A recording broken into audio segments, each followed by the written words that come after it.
मंडला से कुछ किलोमीटर की दूरी पर स्थित है मोती महल, जिसे गोंडवाना साम्राज्य के मुकुट का हीरा कहा जाता है। रामनगर में बना मोती महल अतीत के लिए एक पुल के रूप में खड़ा है। इसका निर्माण गोंड राजा हृदय शाह ने किया था, जिन्हें हृदय शाही या राजा हृदय शाह या हृदय शाह भी कहा जाता है। किले की नींव वर्ष 1651 में रखी गई थी और निर्माण कार्य 1667 में पूरा हुआ था। ऐसा माना जाता है कि वह महान गोंड राजाओं में अंतिम थे जिन्होंने उत्तरी गोंडवाना, जिसे गढ़ा मंडला के नाम से जाना जाता था, पर शासन किया था। मोती महल के प्रांगण के अंदर एक शिलालेख में राजाओं की वंशावली के नाम अंकित हैं, जिसकी शुरुआत जदोरी से होती है। किले में हमने एक विशाल लोहे के गेट से प्रवेश किया और कतार से बने हाथियों के अस्तबल के पास से गुजरे, जहां से नर्मदा नदी भी दिखाई देती है। जैसे ही ऊपर की ओर जाने वाले रास्ते पर चलते हैं, एक समसामयिक पट्टिका मिलती है जो हृदय शाह के बारे में जानकारी देती है।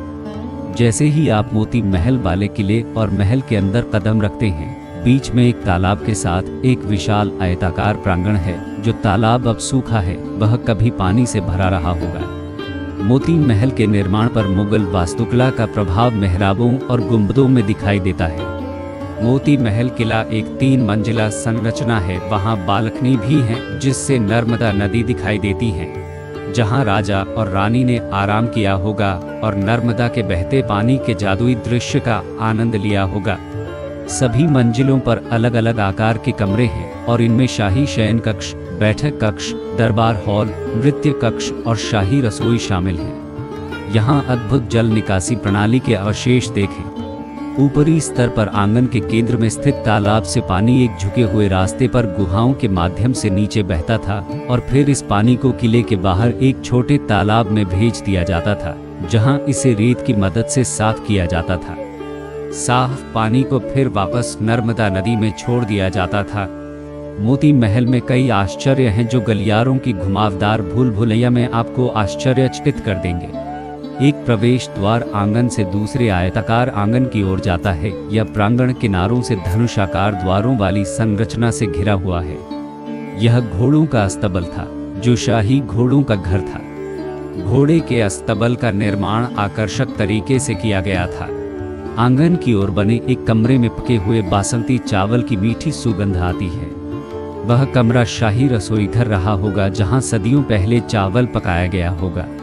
पके हुए चावल की खुशबू कमरे की दीवारों में कैद थी और गर्मी के दिनों में नमी के कारण हवा में खुशबू फैल जाती है। यह कमरा कभी शाही शयन कक्ष था। ठंडी हवाओं ने इस कमरे को अन्य कमरों की अपेक्षा अधिक ठंडा करती हैं, जो चतुर निर्माण और इंजीनियरिंग प्रतिभा को दिखाती है। नर्मदा नदी किले की रक्षा की पहली पंक्ति के रूप में काम करती रही होगी। किले में तैनात सैनिकों को नदी और उसके आसपास की जगह साफ दिखती थी और वे किसी भी हमले के लिए तैयार रहते थे। मोती महल के अंदर मार्गों और गुप्त सुरंगों की भूल भुलैया ने सुरक्षा की एक और परत जोड़ दी।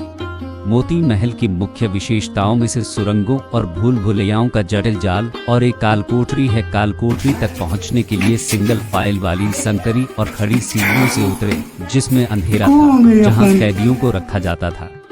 कैदियों को संकरी सीढ़ियों के माध्यम से यहाँ लाया जाता था और कालकोठरी में कैद किया जाता था। रानी और अन्य शाही महिलाओं को नदी तक आसान और सुरक्षित पहुंच प्रदान करने के लिए महल से नर्मदा नदी तक जाने वाले गुप्त मार्ग थे। मार्गों की एक भूल भुलैया उनमें से कई दुश्मन घुसपैठियों को भ्रमित करने और उन पर हमला के लिए तैयार करने के लिए डिजाइन की गई थी। इसके अलावा कई सीढ़ियां थीं जो विभिन्न स्तरों को जोड़ती थीं, जो कि किले तक पहुंचने वाले दुश्मनों की आवाजाही में बाधा डालने के लिए बनाई गई थी। ये सीढ़ियां लगभग 90 डिग्री के झुकाव पर बनाई गई थीं और घुसपैठियों को घायल करने के लिए थी। स्थानीय मिथक के अनुसार सुरंगों में से एक जबलपुर के पास मदन महल तक जाती है, जो 100 किलोमीटर से अधिक दूर स्थित है।